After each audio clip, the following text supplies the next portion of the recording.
ஓம் சாந்தி 22/5/2026 காலை முரளி பாப்தாதா மதுபன்.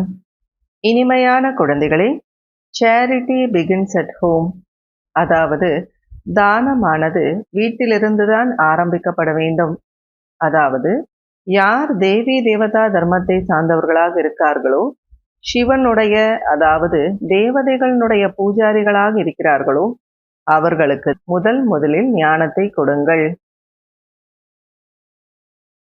கேள்வி: தந்தையினுடைய எந்த ஒரு கடமை எந்த ஒரு மனிதனும் செய்ய முடியாது மற்றும் ஏன்? பதில்: முழு உலகத்திலும் அமைதியை நிலைநாட்டக்கூடிய அந்த கடமை ஒரு தந்தையினுடையதுதான். மனிதர்கள் உலகத்தில் அமைதியை நிலைநாட்ட முடியாது. ஏனென்றால் அனைவரும் விகாரிகளாக இருக்கிறார்கள். அமைதியினுடைய ஸ்தாபனை எப்போது நடக்கும் என்றால், எப்போது தந்தையை தெரிந்து கொள்கிறார்களோ மற்றும் தூய்மையாக மாறுகிறார்களோ அப்போதுதான். தந்தையை தெரிந்து கொள்ளாத காரணத்தினால் அனாதைகளாக கேட்பாரற்றவர்களாக மாறிவிட்டார்கள். பாடல்: வாழ்ந்தாலும் உன்மடியில், இறந்தாலும் உன்மடியில். ஓம் சாந்தி. ஓம் சாந்தியினுடைய அர்த்தத்தையும் அடிக்கடி புரிய வைக்க வேண்டி இருக்கிறது. ஏனென்றால் ஓம் சாந்தியினுடைய அர்த்தம் யாருக்கும் தெரியாது. அவ்வப்போது மன்மனாபவ, அதாவது எல்லையற்ற தந்தையை நினைவு செய்யுங்கள் என்று சொல்ல வேண்டி இருக்கிறது. ஓம் என்றால் அதனுடைய அர்த்தம் பகவான் என்று கூறிவிடுகிறார்கள். தந்தை கூறுகிறார், ஓம் என்றால் நான் ஆத்மா, இது என்னுடைய உடல். பரமதந்தை பரமாத்மாவையும் ஓம் என்று கூறுகிறார்கள். நானும் ஆத்மாதான், பரந்தாமத்தில் வசிக்கக்கூடியவன். இவ்வாறு தந்தை கூறுகிறார். ஆத்மாக்களாகிய நீங்கள் பிறப்பு இறப்பினுடைய சக்கரத்தில் வருகிறீர்கள். நான் வருவது கிடையாது. ஆமாம், நான் சாகாரத்தில் வருகிறேன். அவசியம் குழந்தைகளாகிய உங்களுக்கு படைப்பினுடைய முதலிடை கடையினுடைய ரகசியத்தை புரிய வைப்பதற்காக என்று தந்தை கூறுகிறார்.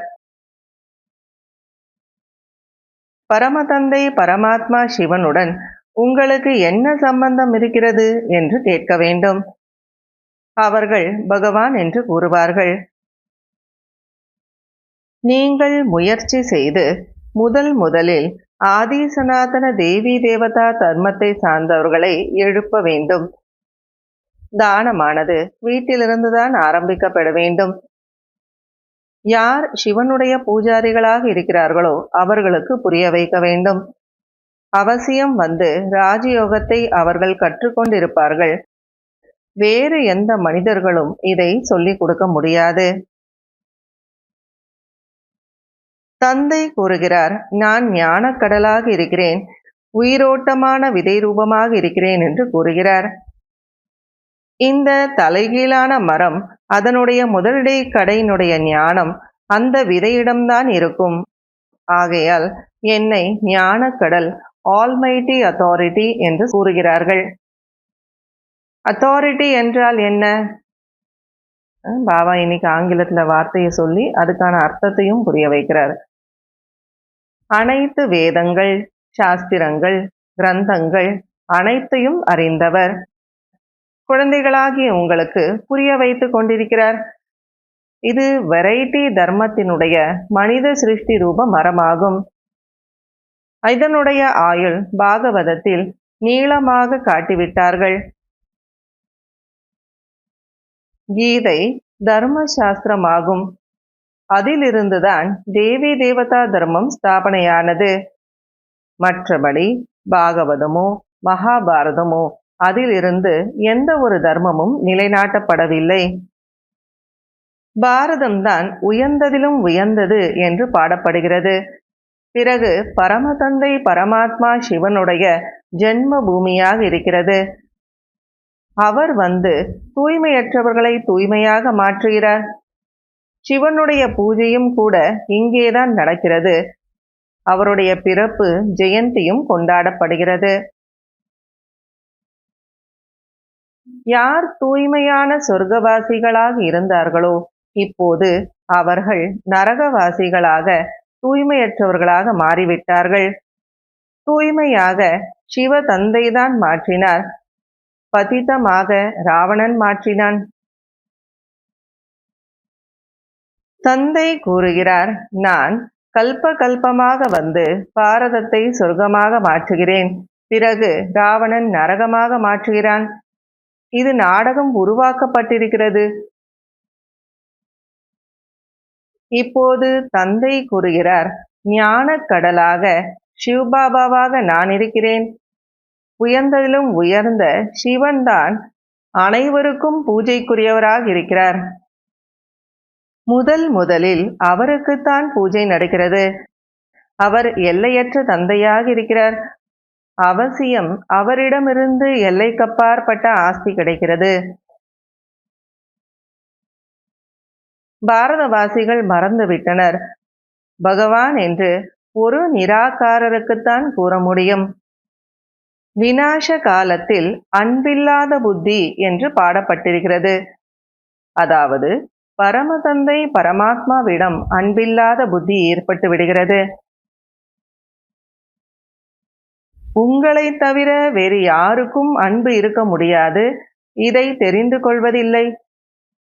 அனைவருக்கும் அழிவு காலத்தில் அன்பில்லாத புத்தியாக இருக்கிறது.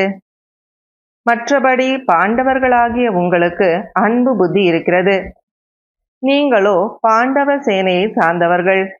விநாச காலம் இருக்கவே இருக்கிறது. உங்களுக்கு தெரியும், மரணம் நம் முன்பு இருக்கிறது. சிவபாபா கூறுகிறார், நீங்கள் தூய்மையாக மாறுங்கள். அப்போது புதிய உலகத்திற்கு எஜமானர்களாக மாறுவீர்கள். சத்யுகத்தில் ஒரே ஒரு தேவி தேவதா தர்மம்தான் இருந்தது. மற்ற தர்மம் எதுவும் கிடையாது. தேவதைகளுக்கு முன்பு சென்று மகிமை பாடுகிறார்கள்.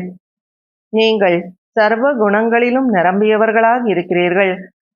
16 கலைகள் பொருந்தியவர்களாக சம்பூர்ணமாக இருக்கிறீர்கள் என்று தன்னை விகாரிகள் என்று தாழ்த்திக் கொள்கிறார்கள். எங்களுக்குள் குணமே இல்லை என்று பாடுகிறார்கள். தந்தையை நினைவு செய்கிறார்கள். நீங்களும் ஒரு தந்தையை தான் நினைவு செய்கிறீர்கள். தந்தையை நினைவு செய்யாமல் தூய்மையாக மாறவும் முடியாது, உயர்ந்த பதவியும் அடையவும் முடியாது. மனிதர்கள் அனைவரும் விகாரிகளாக இருக்கிறார்கள். அவர்கள் அமைதியை எப்படி நிலைநாட்ட முடியும்? வீட்டுக்கு வீடு சண்டையாக இருக்கிறது. தந்தையை தெரிந்து கொள்ளாத காரணத்தினால் முற்றிலும் கேட்பாரற்றவர்களாக மாறிவிட்டார்கள். சத்யுகத்தில் முற்றிலும் தூய்மை, சுகம், அமைதி இருந்தது. இப்போது மீண்டும் தந்தை வந்து அதே தூய்மை, சுகம், சாந்தியை நிலைநாட்டிக் கொண்டிருக்கிறார். வேறு யாரும் இவ்வாறு செய்ய முடியாது. பாபா நம்மை சொர்க்கவாசியாக மாற்றிக் கொண்டிருக்கிறார் என்ற மகிழ்ச்சி உங்களுக்கு இருக்கிறது. யார் கல்பத்திற்கு முன்பு சொர்க்கவாசியாக மாறியிருந்தார்களோ அவர்கள்தான் இப்போதும் மாறுவார்கள். பிராமணனாக மாறாமல் தேவதையாக ஒருபோதும் மாற முடியாது. இது புரிந்து கொள்ள வேண்டிய விஷயம் அல்லவா? இப்போது பாரதத்தில் எந்த ஒரு கலையும் இல்லை. யாருக்கும் இது தெரியாது.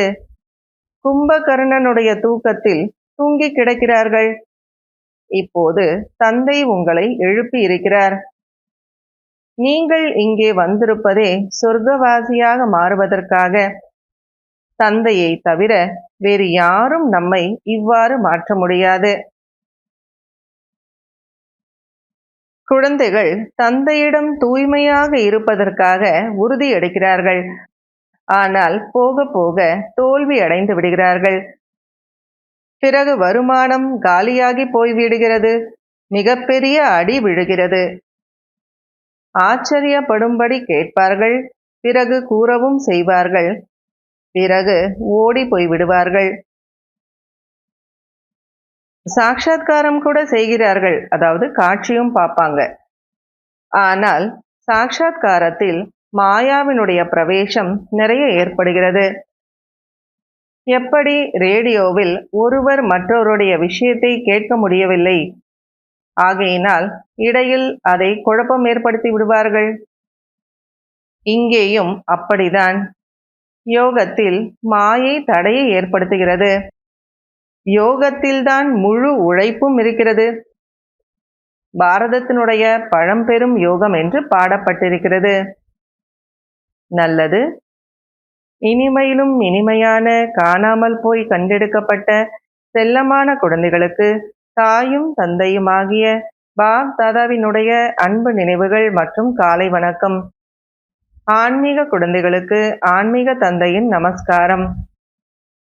ஆன்மீக தந்தைக்கு ஆன்மீக குழந்தைகளின் நமஸ்காரம், அன்பு நினைவுகள் மற்றும் காலை வணக்கம்.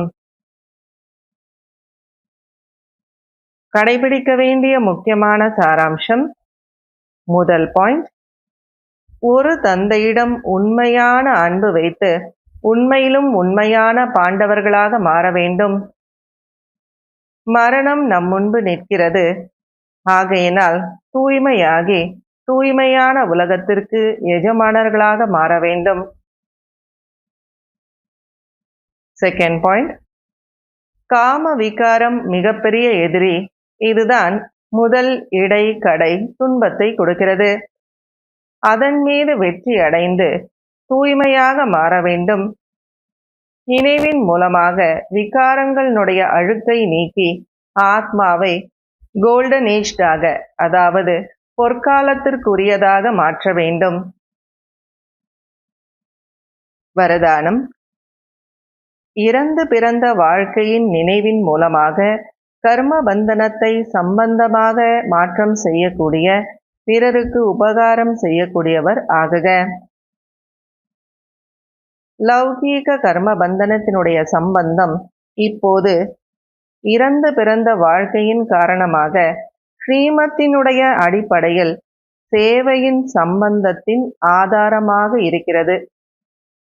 கர்ம பந்தனம் அல்ல, சேவையினுடைய சம்பந்தம்.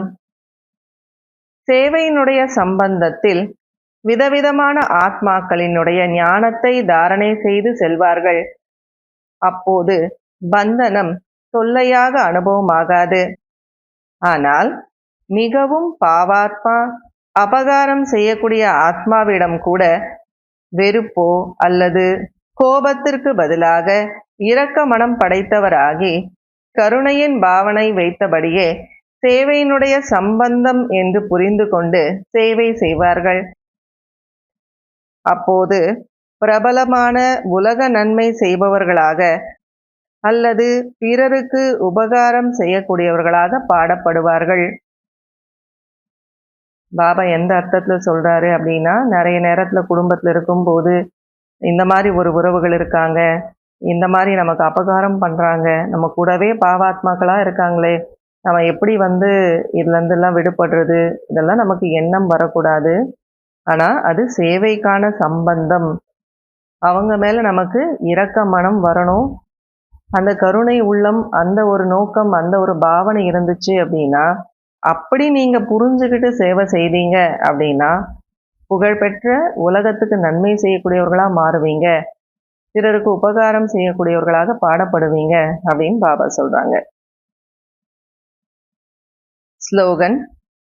நேரம் அல்லது சூழ்நிலைக்கு ஏற்றாற் போல வைராகியம் வருகிறது என்றால் இது கூட அல்ப காலத்திற்கான வைராகியமாகும். ஆகையினால் சதா காலத்தின் வைராகியமுடையவராக மாறுங்கள். இன்றைய அவ்யக்த சமிகை. சதா ஆடாது அசையாது ஒரே சீரான மனநிலையை அனுபவம் செய்யுங்கள். எந்த ஒரு விதமான தடையோ பிரச்சனையோ, அதாவது மாயாவினுடைய யுத்தமோ யுத்தம் அல்ல, ஆனால் விளையாட்டிற்கு சமமாக அனுபவமாகும். விளையாட்டு என்று புரிந்து கொள்வதினால் குஷியாக கடந்து செல்வார்கள். மற்றும் மனநிலை ஒரே சீரானதாக இருக்கும். ஆனால் இதை யுத்தம் என்று நினைத்தால் பயப்படுவார்கள் மற்றும் அலைச்சலிலும் வந்து விடுவார்கள். மாயாவுடைய வேலை வருவது, உங்களுடைய வேலை வெற்றியாளர் ஆகுவது. ஓம் சாந்தி.